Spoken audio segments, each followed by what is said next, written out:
fast. Now, it's worth noting that today we do need a lot of extra performance to help deliver our passengers to their final destination in a geostationary orbit high above the surface of the Earth. In order to do this, we will not be recovering the side boosters or the center core, and instead we will be burning the fuel that we typically use for landing the boosters. You'll notice there at the bottom of the rocket on your screen, we have actually removed the landing legs as well as the grid fins. This helps us get just a little bit of extra performance by saving mass. We will be lighting our Merlin vacuum engine 3 times today, and that last burn will take place at around the T+4 hour and 20-minute mark into flight. And deployment of our payloads will begin shortly after that and wrap up about 25 minutes after the start of payload deploy. That makes our mission for today just under 5 hours long.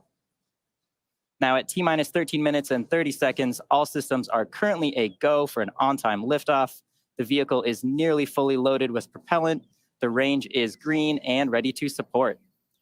Now, if for some reason we do not launch today, we do have a backup opportunity tomorrow at the same time. Now, at just about 13 minutes and 10 seconds until launch, let's take a closer look at the Falcon Heavy vehicle on your screen. Hello, everyone. I'm Jessie Anderson, a production and engineering manager here at SpaceX. Falcon Heavy is essentially 3 Falcon 9 rockets strapped together, which means it can carry much larger payloads. Like the Falcon 9, Falcon Heavy is a 2-stage launch vehicle. The big difference is that the Falcon Heavy first stage is comprised of 3 cores, while Falcon 9 only has 1. Falcon Heavy has 28 engines total.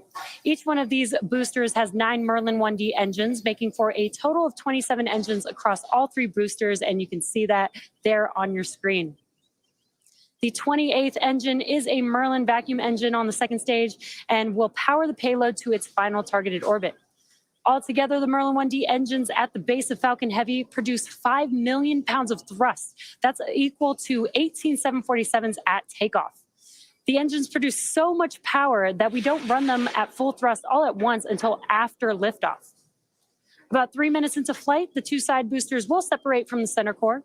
Each side booster has flown before, one booster having flown twice and the other 7 times before.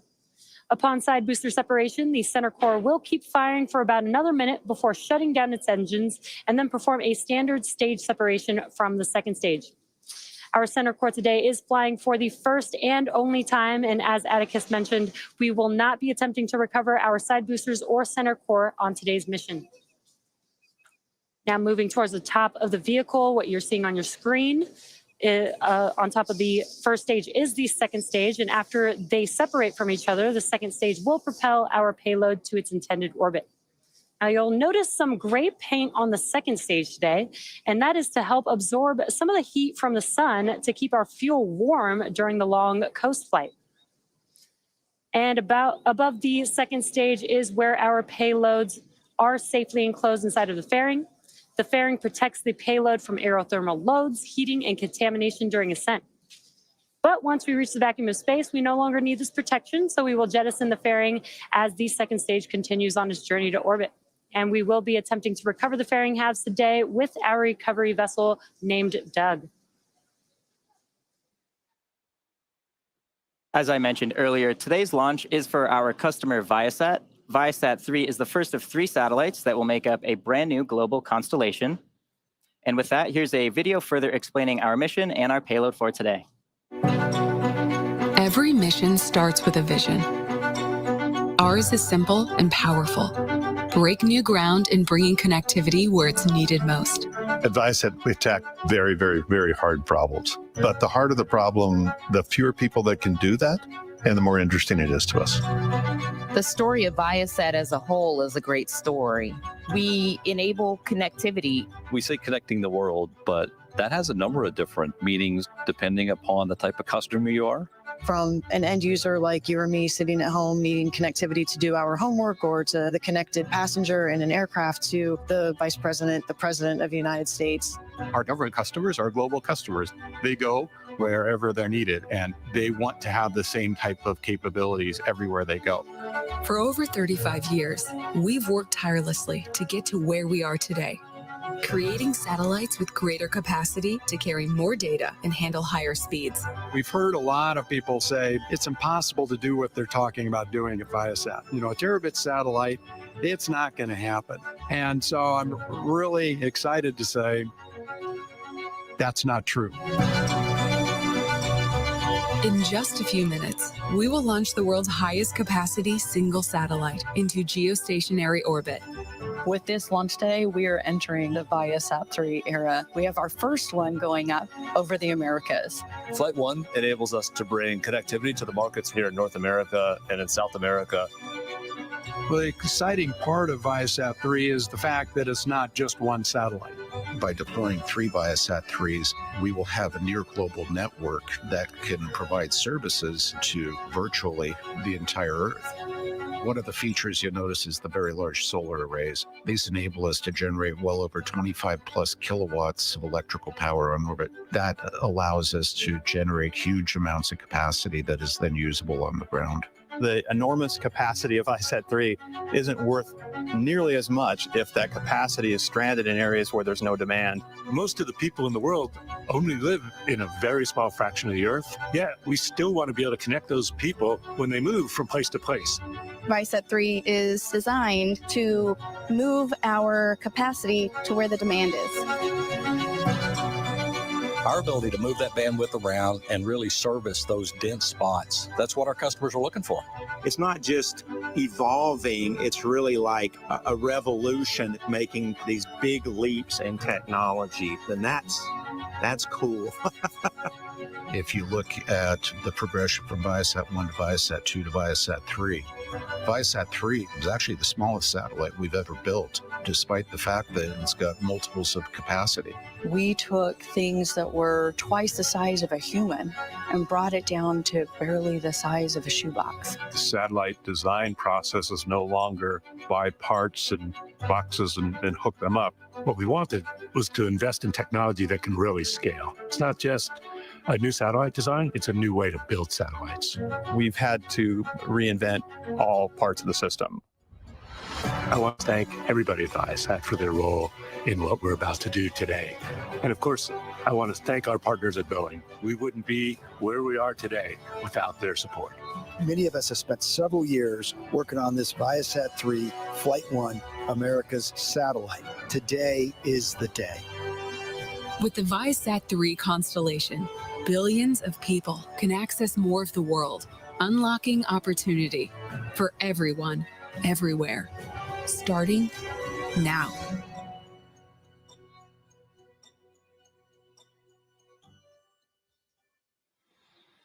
At T-minus 6.5 minutes, the SpaceX team continues to count down for launch of our fifth operational booster RP1 load complete. Falcon Heavy flight, and all systems are go. Following a successful static fire on Thursday, April 13th, Falcon Heavy rolled out to the pad with the payload Tuesday night and went vertical several hours later. Before we began the webcast, the SpaceX launch director polled the members of the launch team and got a go for propellant loading and launch. We're currently loading propellant on both side boosters, center core, as well as the second stage. You may be able to hear the live rocket sounds from our launch pad. Those pops and hissing sounds that you hear are from propellant loading, as well as the launch mount and strongback that propellant is flowing through. Falcon Heavy uses two propellants, a refined form of kerosene called RP1 or rocket propellant 1 as a fuel, and liquid oxygen or LOX as an oxidizer. An oxidizer is a type of chemical that a fuel requires in order to burn. The liquid oxygen is chilled below its boiling point so that it has a much greater mass per volume, and so basically we can load more of it into the rocket. Our fuel is RP1, essentially a purified kerosene. It is safe, easily available, and has a lot of history. As a fun fact, the Saturn V first stage flown from this very pad on the moon missions also used liquid oxygen and kerosene.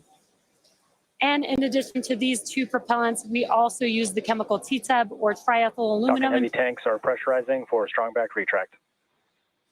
TTEB is triethyl aluminum and triethyl borane, and that is an ignition source. The combustion of RP1 and liquid oxygen is what lifts the vehicle off the ground, and it's the TTEB that sets the match to the propellant mix.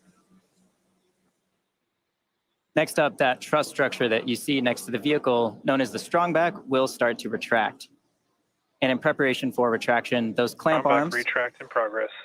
Those clamp arms that you see just below the fairing on the second stage, they will open up, and this is to allow the strongback to recline away from the Falcon Heavy and clear its way for ascent.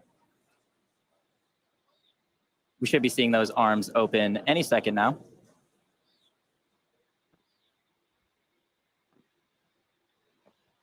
As you can see on your screen, those clamp arms are beginning to open.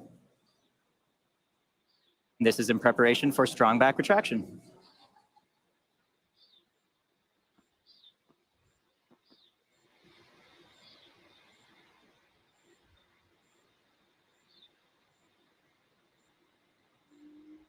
NY booster LOX load complete.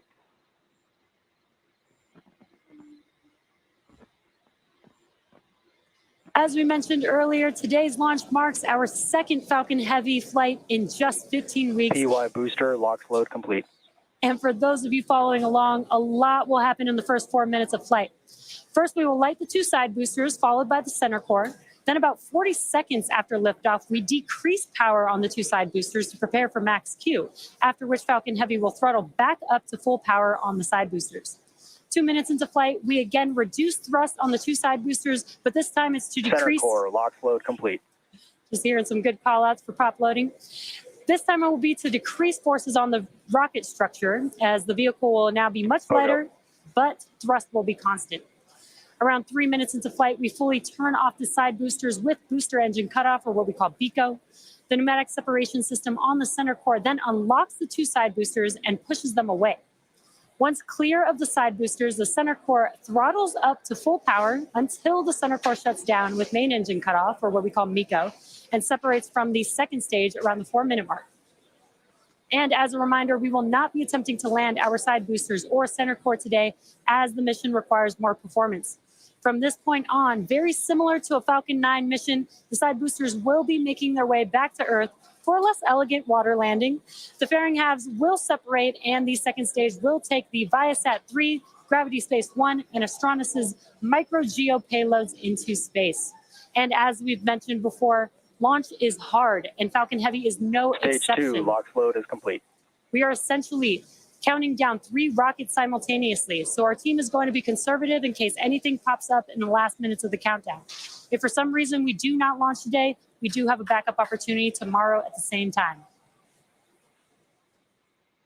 Now, with LOX loading complete on the second stage, the Falcon Heavy is now fully loaded with 2.8 million pounds of propellant. We should see some white clouds venting from the transporter erector LOX line in just a few seconds. This is completely normal and part of our closeout process. Ground gas closeouts. Following that, at T-minus 1 minute, the vehicle will enter startup. This is when the onboard flight computers take over control of the countdown. Shortly after startup, we should get a call out from our LD or launch director giving the final go for launch. So let's listen into the nets for those call outs.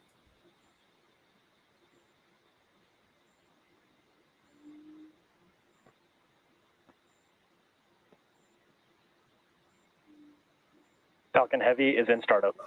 Great news there, folks. As you may have heard, there was an abort just called over the nets. Just give us a few moments. We're going to check in with the team and listen to the nets, and we'll see if we can get some additional information to share.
If you're just joining us, you might notice that the clock is paused right now. We did just have an abort called out on the nets. We are waiting for some more information to provide an update, so we'll be sure to get that update to you as soon as we can.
If you are just joining us, you will notice that the clock is stopped. We did have a abort called at T-minus 59 seconds. We're just waiting for some additional information from the teams to provide everyone with an update. The vehicle and payload remain healthy, and we will provide an update as soon as possible.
Again, we did call an abort at T-minus 59 seconds. The vehicle and payload remain healthy.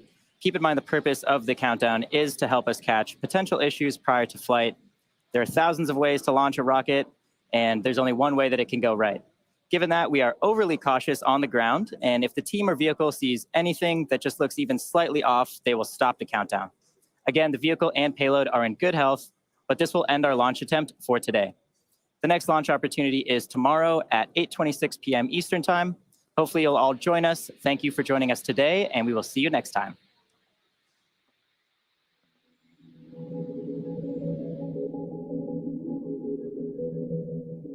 Bye.